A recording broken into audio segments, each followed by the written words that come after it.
If you look at the history and you look at a lot of companies that have been maybe at our scale and have grown, they don't do it by diversifying and becoming like peanut butter spreading all of their resources.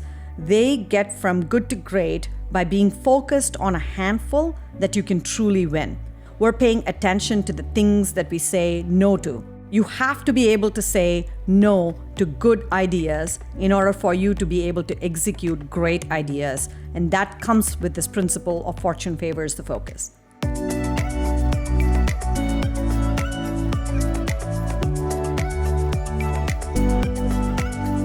As a leader, I bet you've got a lot of things vying for your attention. How do you know what deserves your time and focus and what doesn't? Well, today's conversation is going to help you answer that big question. I'm joined by the CEO of HubSpot, Yamini Rangan. HubSpot is a $2 billion online customer relationship management platform, and it's growing by leaps and bounds. And a big reason for their success is this very clear sense of focus that Yamini has instilled to help everyone make better decisions and prioritize the right opportunities. In fact, Yamini even has a phrase for it. Fortune favors the focused. The way you apply your attention and focus has a huge bearing on the results you can achieve. So if you're feeling spread a little thin, or you're just not sure what you need to be focused on right now to really move the needle for your organization, then you're going to love my conversation with my good friend and soon to be yours, Yamini Rangan.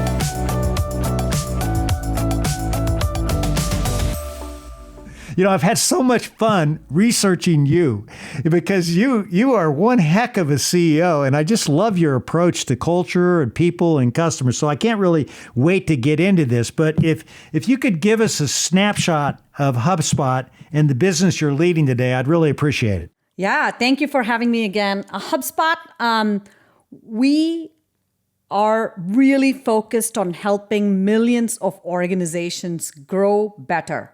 That's the purpose. That's our mission. That's what we care about. That's our bread, butter, and jam. The way we do it is by providing a customer platform. So think about this, David. If you want to connect to your end customers, you need to be able to look at their entire journey, whether they're coming to your website, they're buying something online, or they're interacting with your support. You got to be able to connect. That's what we enable small and medium businesses to do. We're about a 17-year-old company, 2.2 billion almost in revenue, and we are all over the world, and we're passionate people that are mission-driven about helping customers grow. Fantastic. You became CEO in a bit of an unexpected way. Tell us that story and what it was like for you to be thrust into that role. Yeah, this will resonate deeply with you. I'm an accidental CEO in many ways. I've been in the tech industry for about a few decades, and I joined HubSpot as their first chief customer officer. And the reason I was the first chief customer officer is that HubSpot really believes in building and bringing together marketing, sales, and service in service of the end customer. So my job was to come in and bring together marketing, sales, and service and really help focus on the customers. And I joined at a very cool time, January 2020. And I didn't know what the world was going to be, but I still remember Brian, who is the CEO, co-founder, phenomenal leader, mentor, coach. He said, well, take your time, Yamini, take a lot of time and spend the time knowing our team, knowing our culture. And then March hit and he's like, move fast.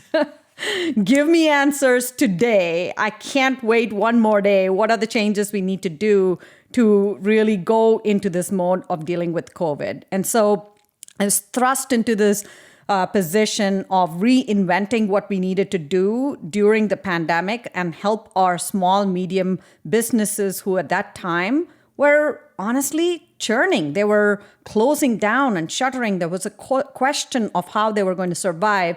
And we said, we need to do our part to help them get digital and help them get digital really quickly.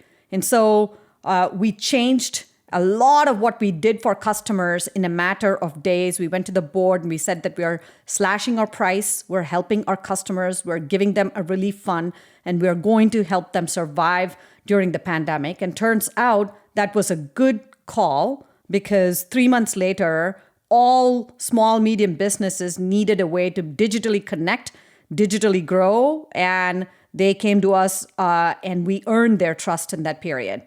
Then what happened the next March, so I'd kind of gone through one March to the next March, I got another call from Brian. And this time he was calling me, unfortunately, from his hospital bed.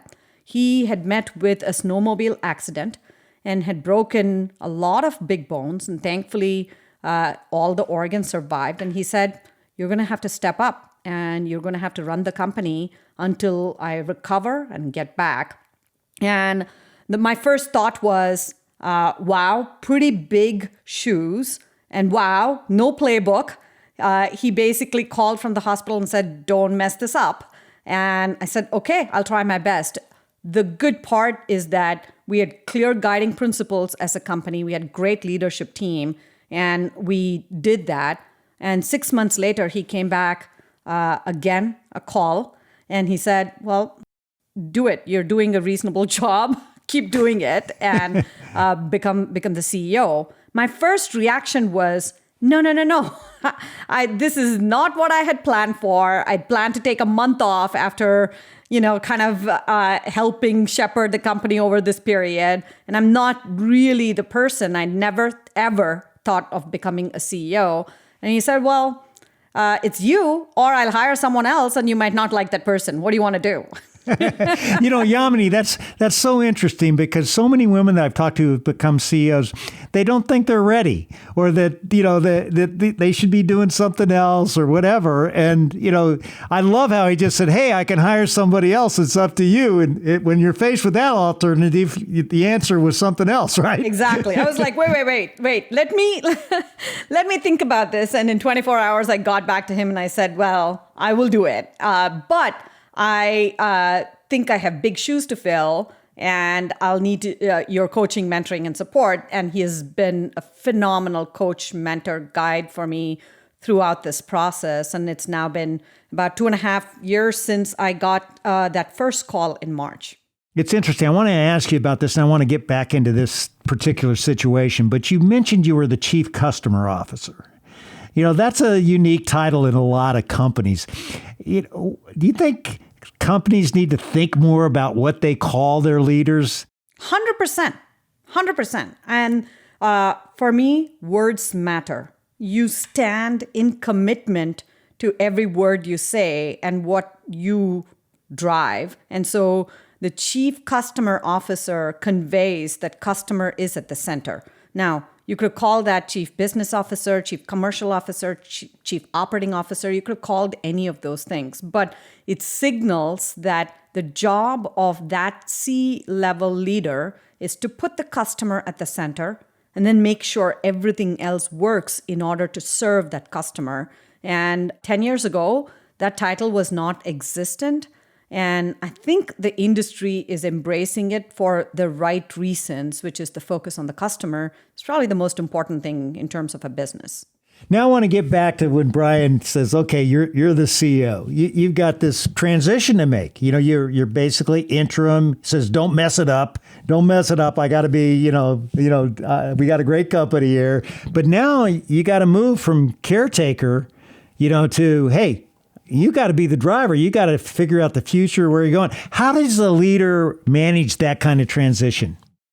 It's funny because, again, this time he had like a one-liner, which is be the driver of the bus was the was the conversation that we had. And so I thought about that a lot. What does being a driver actually mean? And how does one go from being a go-to-market leader to a company leader? And it really starts with who are your constituents and who are your key stakeholders. Of course, all employees within the company.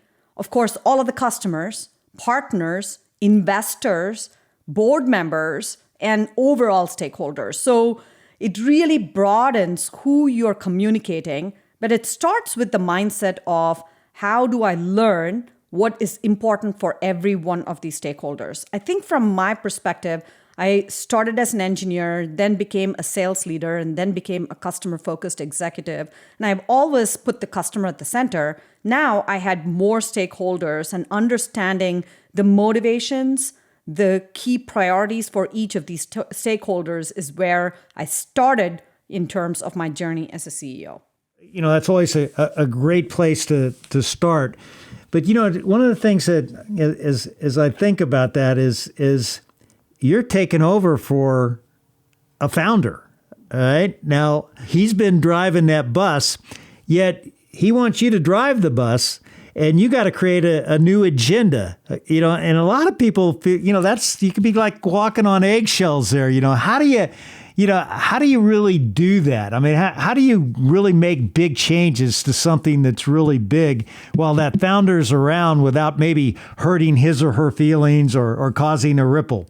How do you manage that as a leader? First of all, you start with imposter syndrome. Not a lot of CEOs actually talk about this. Not a lot of C-suite leaders talk about this. But, when he said, hey, take this on, the first thing was, am I the right person for this? And how do I actually set in? Then the next question is, well, he's done a phenomenal job.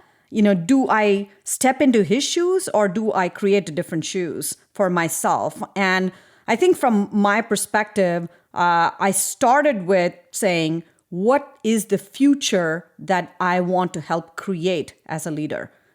One of the lessons that I have learned as a leader is not to focus on the past and where you're coming from, but really focus on the future and work backwards. I had to make that choice, David, because I could be sitting there and I could be thinking about what shoes am I filling? How am I going to get this role, to be where it needs to be? And do I have the capability, the credibility to be able to lead this company? But that's not where I started. I made a choice. And I thought about 2030 and where HubSpot can be as a company.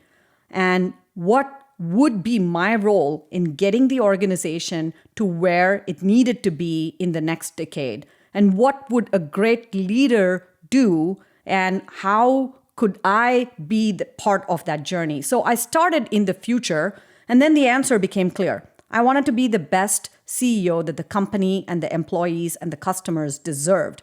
Not where I was coming from, but where it needed to be in the future. And so working backwards from the future really helped create a vision for where I can go with this company. Did you ever have to dismantle something that everybody thought was really good before that, could have been perceived to be ruffling a feather? And if so, how'd you do it? That's a fantastic question. I think we've made a lot of changes over the last couple of years, but nothing dramatic. And I always say that a CEO's role is much easier when it's a turnaround role, because you can come in and you're at the bottom and then you start slashing, burning, making changes.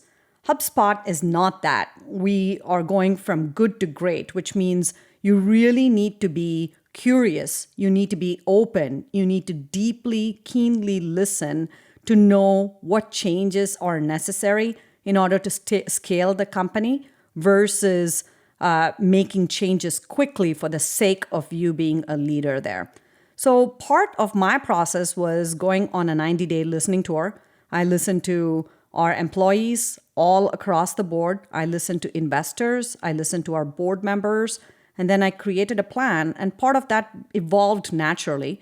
The changes that we needed to do was investments in certain areas within the organization to bring a leadership team together much more closely and be very clear that we're building a company for the future. So more of those changes versus a drastic, dramatic change that we needed to make day one. Hey everyone, it's Kula from How Leaders Lead. And if you've watched our podcast for any number of episodes, you probably know that a common theme from all of the great leaders we interview is that they are active learners. They have this commitment to continuing to learn and grow so that they don't stay stagnant and so that they continue to see success in their leadership and in their life. This theme of active learning is so important, and it's what David's latest book, How Leaders Learn, is all about. It's all about helping you develop that skill of active learning so that you too can continue to see success in your leadership and in your life. The book is really entertaining. It pulls stories from some of our greatest podcast guests and pairs those stories with insights that you can incorporate into your leadership and into your life right away. Grab How Leaders Learn on Amazon or wherever books are sold, and I think you're really going to love it. You feel David's personality through the pages and through his storytelling, and it's a really powerful way to level up your leadership.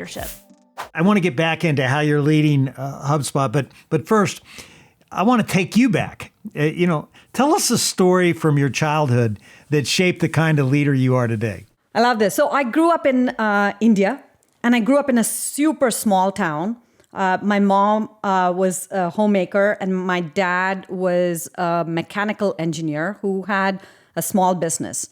The town did not have a high school that went up to 12th grade in the English medium. It had it in the local language, but not an English medium. So part of the conversations at dinner tables was, what am I going to do? Where am I going to finish high school?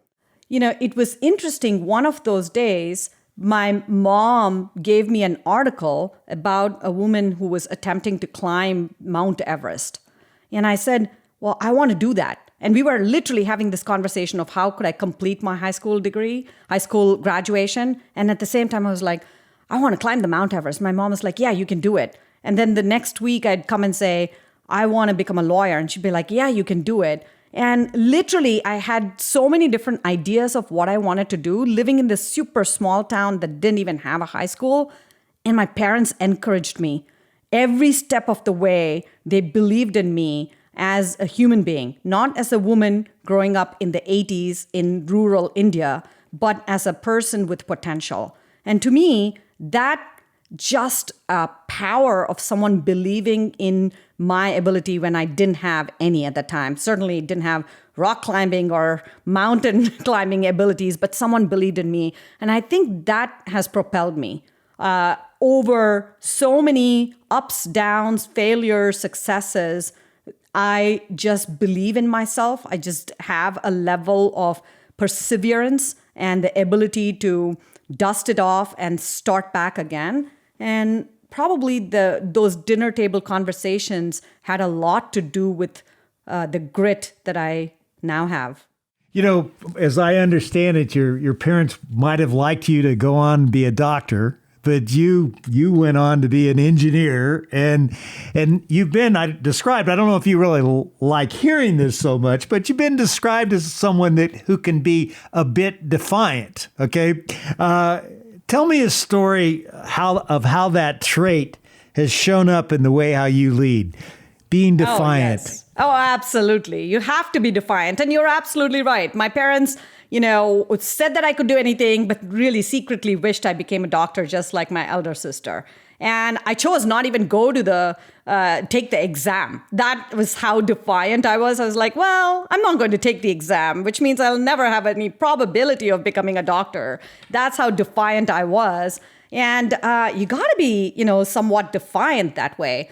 When later on, I'll tell you a couple different places that it happened.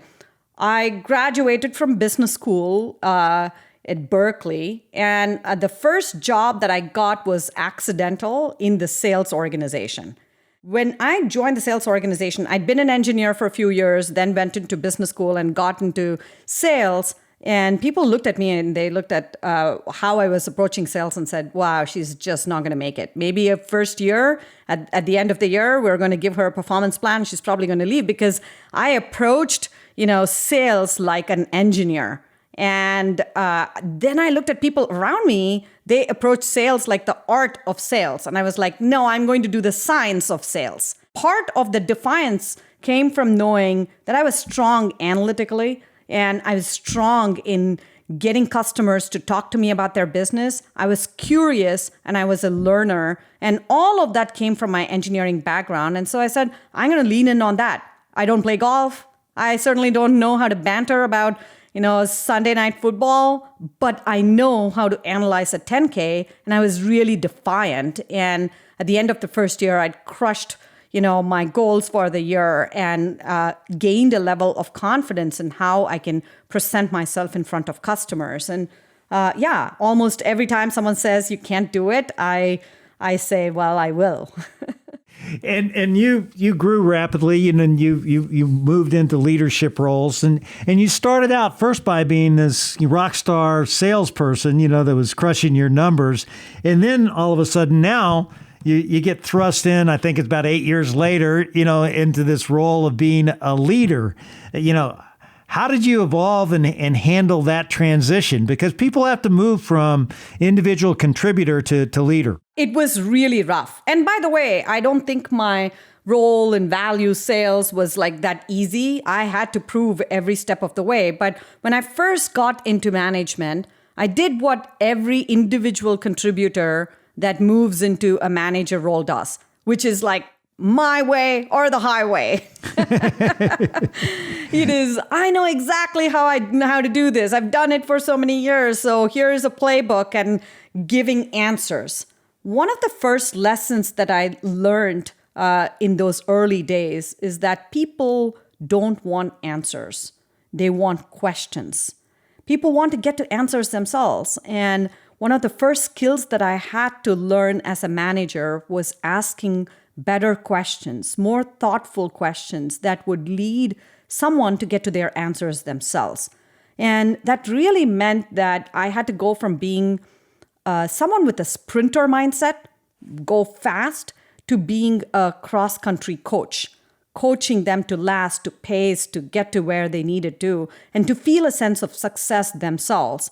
I still recall one of the first performance reviews that I got as a manager was brutal. Here I was thinking, I've done this role, I know how to do this role, here's this amazing playbook, so all I have to do is give this playbook to others and they're all going to be successful. And it absolutely did not work. And I had to completely reinvent and have a playbook for asking more questions, enrolling people, helping them see their potential, and ultimately slowing down in order for the team to go far. It was huge, huge lessons there. You say that something that you've learned throughout your career is to be a Tzone executive. I had never heard that one before. Explain what you mean by that. This is one of my favorite lessons. So Tzone, and the way I think about it is that you have functional leadership. So you can be an engineering leader, a sales leader, and you know your function really well. And that is the I, or the vertical. The Tzone is your ability to connect across multiple functions. That is what gets you to break through from being a director level, VP level position into the C-suite and beyond. And I learned this the really hard way. One of the first things that I did as I was working with sales and marketing was try to bring sales and marketing together. And if you worked in high-tech, organizations, sales and marketing are notorious for pointing fingers at each other. You're not good enough. You're just not good enough. You didn't give me the right leads. No, you didn't follow this through. How many sales and marketing organizations sit in the same place? So one of my jobs was to bring sales and marketing together as a strategy leader. And the way I did it is connected the dots across both of these teams. And I said, what is your focus? What do you care really? You all care about winning customers, acquiring customers, and making them successful. So let's start with what is common and let's connect the dots across all of this. And turns out it was exceptionally important, that dot connecting across functions. And the relationships across marketing and sales at the time that I was working in the organization improved quite a bit. And to the point where people started trusting me. Then I took it to product and engineering, and I said, this is what we're trying to do in the go-to-market side, and here's what you can do to help us, and here's what we can do to help you. And so as I grew in my career, I stopped being a functional leader and started being much more of a Tzone leader, connecting the dots. That's when I started seeing breakthroughs in terms of my career and progress. If you really thought about what makes you tick as a leader, what would you describe as your guiding principles of leadership, and how'd you come up with them? I mean, you're obviously a thinker. What are your guiding principles? Be authentic, operate with high integrity, and be customer obsessed. I would say those are probably foundational for me. I'll say on authenticity, I joined tech when there were not that many women, and there were certainly not that many Asian women in the go-to-market parts of the organization. And for a number of years, as I was growing up in tech, I tried to be someone else. I tried to be the person who played amazing golf, but I really was terrible at golf. I tried to be the person that had this amazing banter in the first 5 minutes of a conversation. I was an introvert and didn't quite do that well. And I started embracing who I was. I'm a first principles thinker. I'm problem solver. I really focus on customers, and I want the company to win. And when I started being just authentic and embracing what I was good at and just calling it as it is, I started I started seeing more people resonate with my style and resonate with my leadership. And so authenticity has been just so important in terms of my journey of finding my own voice. When you grow up in India, most of the time, Indian women are asked to kind of keep their opinions to themselves. And part of being authentic and figuring out who I am is to be able to voice out my opinions in the most authentic manner, in the most high integrity manner. And I've had to find that voice as I've grown as a leader.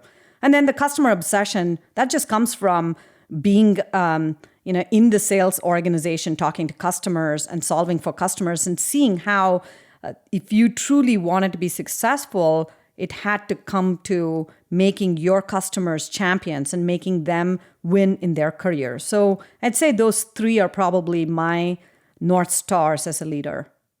A lot of leaders are told, don't let your people ever see you sweat. What's your take on that? I've heard that advice many times. In terms of my early career, I said, how do I be a leader? Well, do not show any vulnerability, be strong, never show your weakness, and keep working hard. And I think it's complete BS. I don't think that advice is good at all. And in fact, we have to not just embrace our authenticity, but also be vulnerable. We got to tell our people, here's where I'm learning. Here's what I don't know. Here's where I need your help. Here's where I've failed in the past. And the more you do that, the more you open up for others going through that big journey themselves. And for me, one of the biggest things that I've enjoyed is learning and growing as a human being, not just a professional, learning, growing, and being curious. And curiosity can only come from a place of comfort with saying, I don't know this. I don't know, and I don't have the answer, and being deeply vulnerable about what you don't know. And so I've learned and I've grown as a person, as a professional, as a leader because of the vulnerable moments that I've had in front of my team. And I think you would agree with that, David, right? Absolutely. I think people want you to share what you're wrestling with. And, the things, and, I always, in my leadership programs, the things that people always enjoyed hearing the most were the times I failed and the times where I really messed up. People know why you're successful. They don't know all the struggles that you've had getting there along the way. And I was pretty much an open book like you, I would say. You spent time at SAP, then at Workday, and then Dropbox, where you were the chief customer officer, and then all of the, 3 really good companies before you joined HubSpot and, really found this phenomenal opportunity that you enjoy driving the bus on. How did you know it was time to move on and join another team? What advice can you give leaders on how to work through that? Oh, that's a great question, David. I don't think I had a plan. And I don't think that there is a one clear way to look at when do you need to transition? And in fact, if you'd asked me early in my career, I just wanted to join a company, stay there forever, and get through the ranks. And I think I have focused a lot more on learning and growing and not on the company that I work for or the role or the title that I have. And that has governed how I have transitioned. So let me give you an example. I did start my career in enterprise companies, SAP, Workday being enterprise companies. After about a decade in those companies, I felt like I knew the playbook for large customer sales really well. And I was really wanted to figure out, can I do this in a small, medium business? Is the playbook the same? Turns out the playbook is completely different. And when Dropbox actually approached me, it was all about product-led growth, which was a new thing that was happening in industry. And it was all about small, medium businesses. And I knew nothing about either of those. And that's when I'm like, oh, this is phenomenal. If I know nothing, that's the place for me to be, because that's where I will get growth and I will learn and I will be able to, just get better as a professional with my competency. And so what I have actually held as my North Star is do things that help you get breakthrough growth in your career. Don't follow anything else, but just follow the biggest opportunity for learning and growing. And that's probably the advice I would say. When the time is right, when you're not growing as much, and some other place is right when you feel like you don't know anything and you're going to have to reinvent yourself to be successful there. You've mentioned how obsessed you are with customers, and you definitely are. And you've carried this love for your customer into your role as CEO. Tell us about SFTC. Love it. SFTC is our North Star at HubSpot, and it stands for Solve for the Customer. And it's not just a poster. It's not just what we talk about on day one of onboarding. This is how we run our company, guide decisions, empower every single employee within the company to make decisions for the customer. And I'll give you an example. I mentioned this early, that when COVID hit in March 2020, we were looking at a really, really bad scenario of small, medium businesses going out of business and churning. And the best way we wanted to respond is by solving for the customer. And when you think about solving for the customer at the beginning stages of the pandemic, the thing that stood really true for us is they're running out of cash. They will not be able to pay their employees. And so we got to give them breaks. And so that was the first principle. So we then designed every other pricing and policies associated with that. And we said, well, we're going to give our solutions at a deep, deep discount. We're going to give them relief so that they can survive for 6 months, 9 months, a year, till it takes for them to find their feet again. That was a policy that was purely from the first principle of solve for the customer. And when, I still remember the board meeting where we went and presented this whole series of decisions that we had made. And the board asked us this question of, how are you going to recover all of this? And we said, we don't know. We're doing the right thing for the customer. We don't know, but it'll be okay. And there was this moment of silence and then complete support for that. And that is what solving for the customer looks like in terms of making decisions. And it's really, I'm just proud to be in an organization that takes solving for the customer so seriously. I'm so grateful to be at HubSpot for that very specific reason. I heard that you have customers at many of the meetings that you hold, even your board meetings. What's one of your more memorable experience with a customer at one of those meetings where you really uncovered something? So many. I would say that our board meetings start with customer panels. Our company monthly meetings start with customer panels. The first email of the week is customer sentiment scoring. So it is inbuilt into our customers.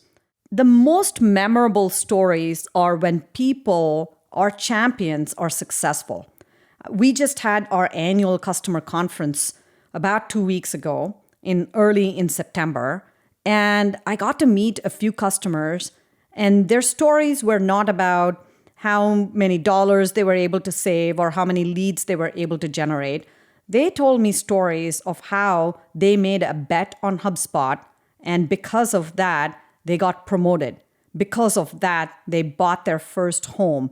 Because of that, they have been able to really protect and drive through this macro environment. Those are the stories that make a difference. And that really brings us to what's our mission. We all love having purpose in our jobs, and our purpose as an organization is to help these companies grow, help small, medium businesses grow. So every single customer conversation where we are helping someone grow, both in their career or the company itself, is deeply fulfilling. We'll be back with the rest of my conversation with Yamini in just a moment. As we're talking about the power of focus today, I'm reminded of the great conversation I had with Jim Weber, CEO of Brooks Running. They built $1 billion business. That's $1 billion with a B, based on one brave decision to focus on a single type of customer, the focused runner. You walk into any given category today, and there's usually a market leader.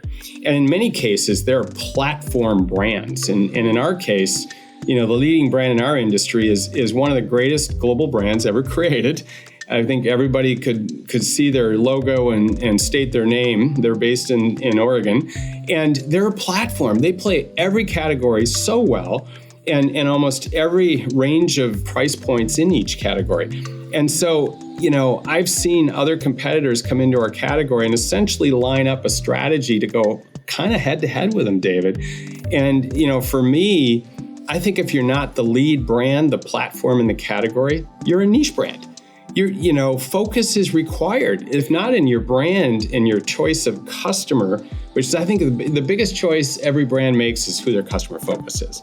So all that led me to, where can you win? And it really goes back to my childhood. I'd rather win at something and dominate it, be known for it, get credit for it, try to create a successful, profitable business behind it, than be 8 things to lots of different people.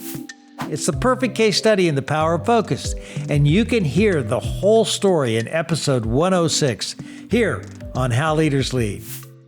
You're a big believer in culture. I know this, and I learned that you treat your culture as another product.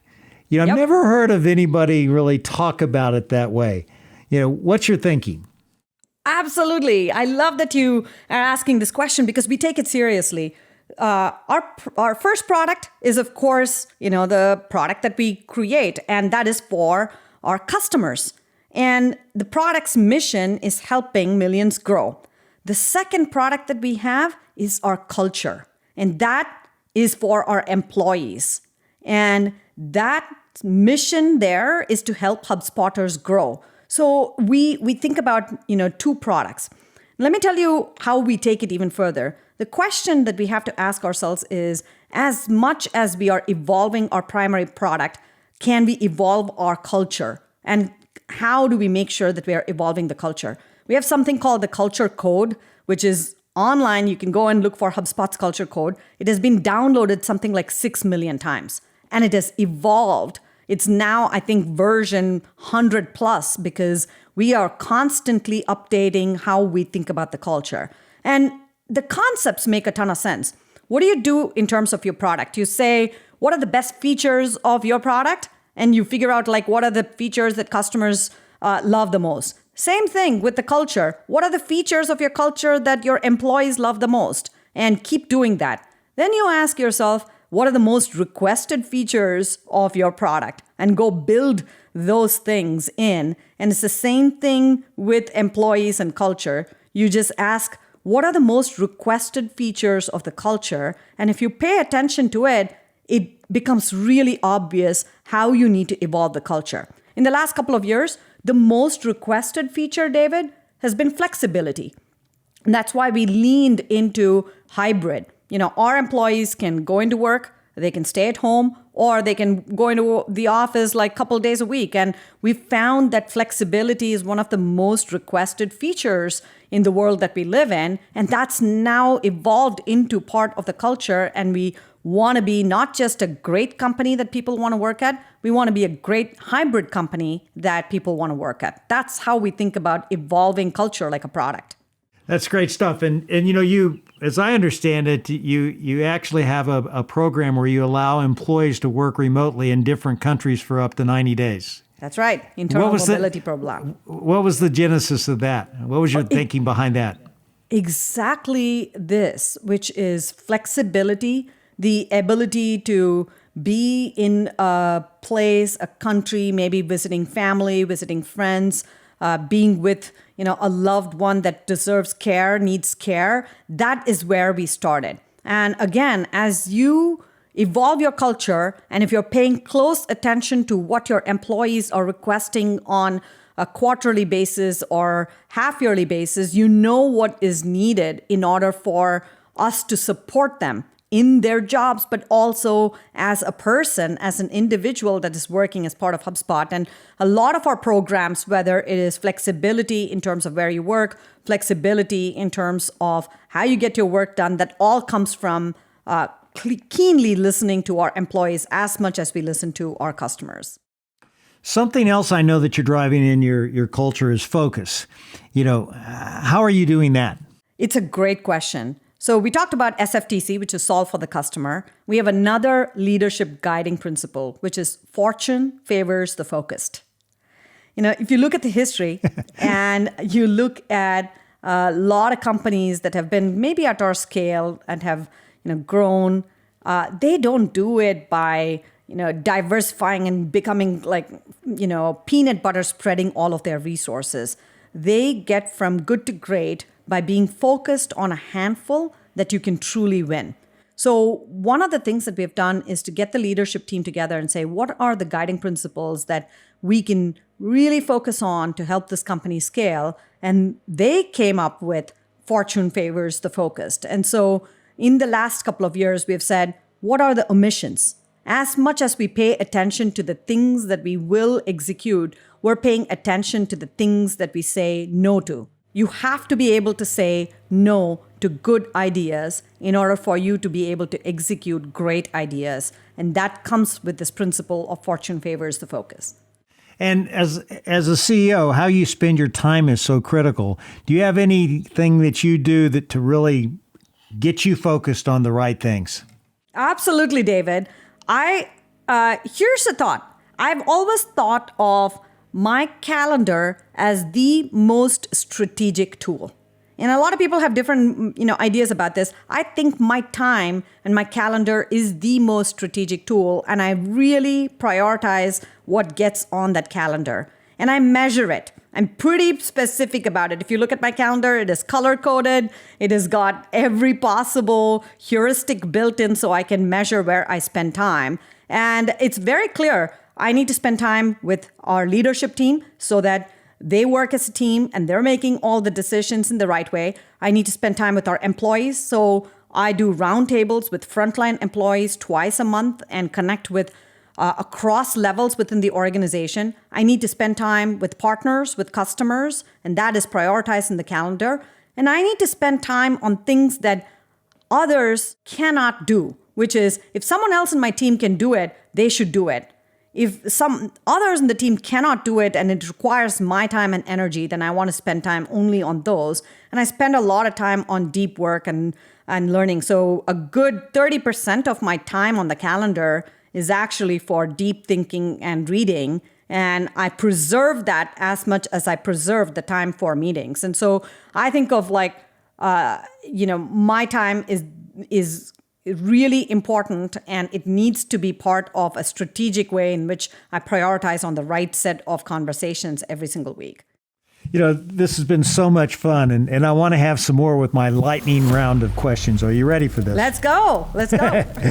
What's one word others would use to best describe you? Authentic. What would you say is the one word that best describes you? High integrity. Who would play? That's 2 words, by the way. Who would play you in a movie? Salma Hayek.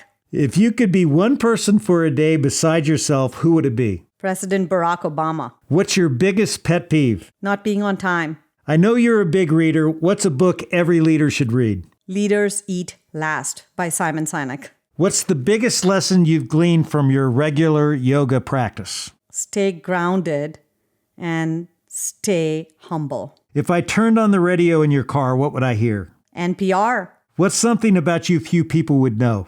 Love to grow vegetables, and I like to cook a lot. All right, we're out of the lightning round. Well done. That was great. Just a few more questions for you.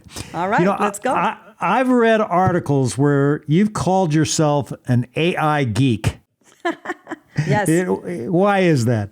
Oh my God.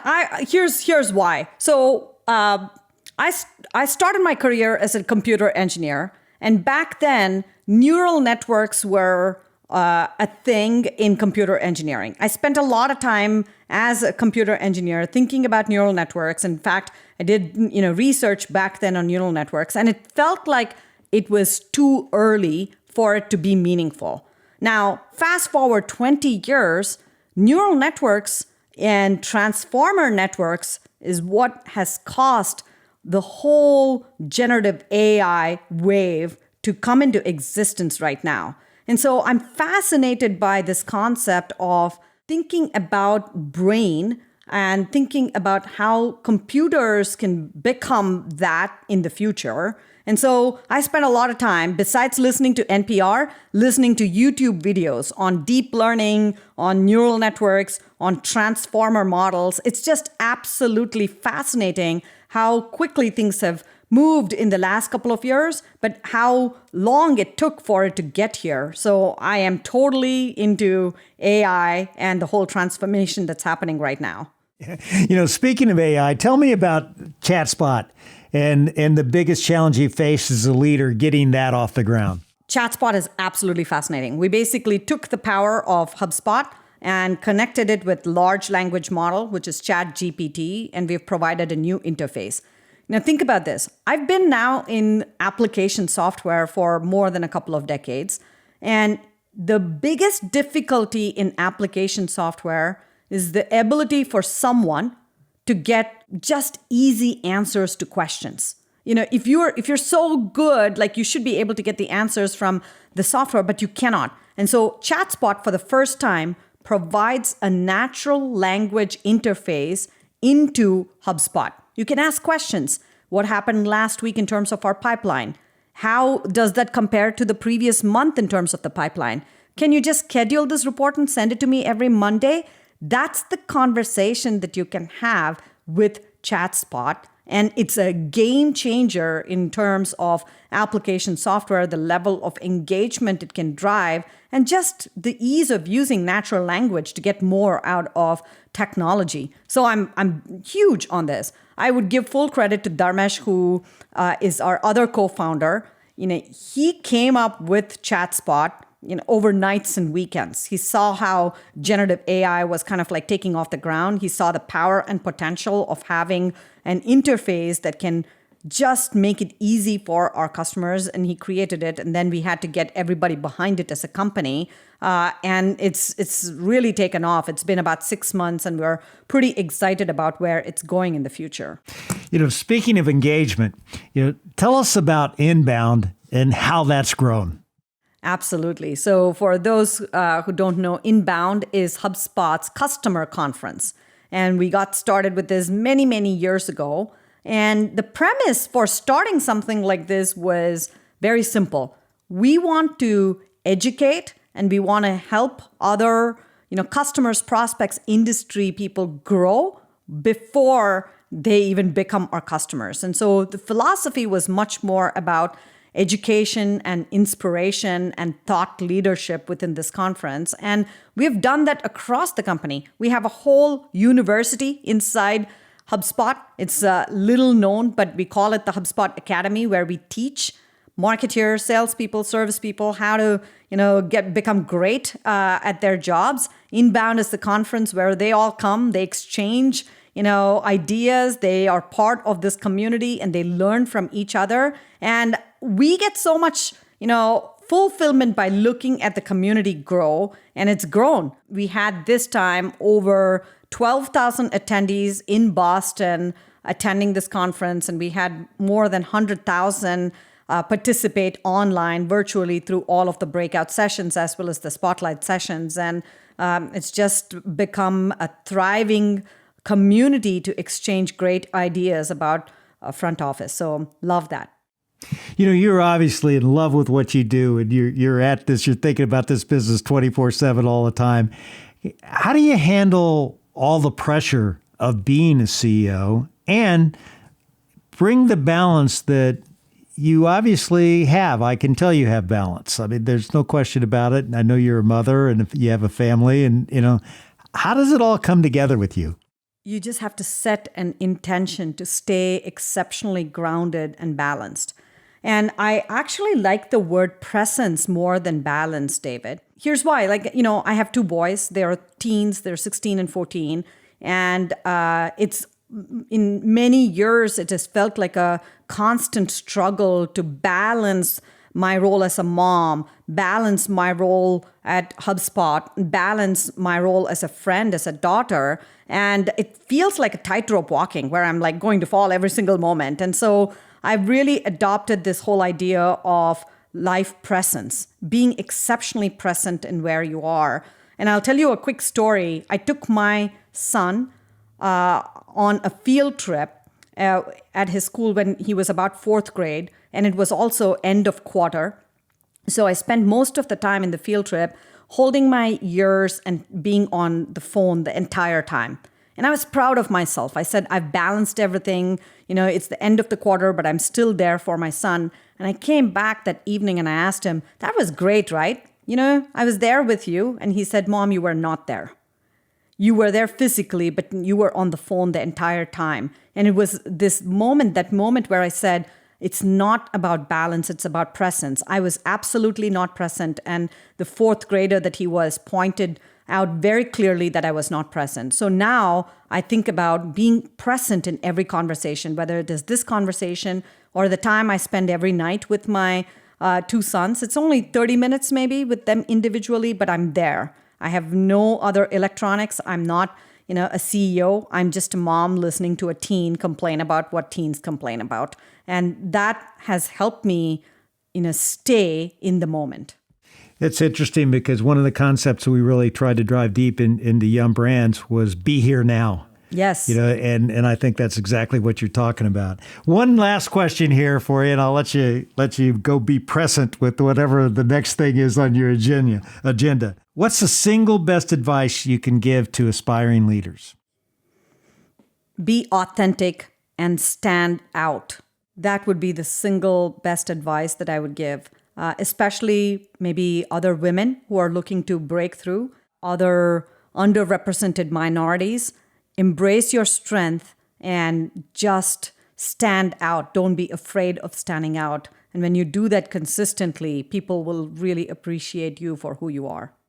Well, Yamini, I haven't met you in person, but I really enjoyed this conversation and really congratulate you on how you're thinking through your business, centering it around the customer and your people and generating all kinds of innovation. So congratulations. Well done. It's such a pleasure. I listen to your podcast. I've learned so much from you, and I look forward to meeting you in person one day. But thank you so much for having me join you. And thank you for what you do for leaders in the world.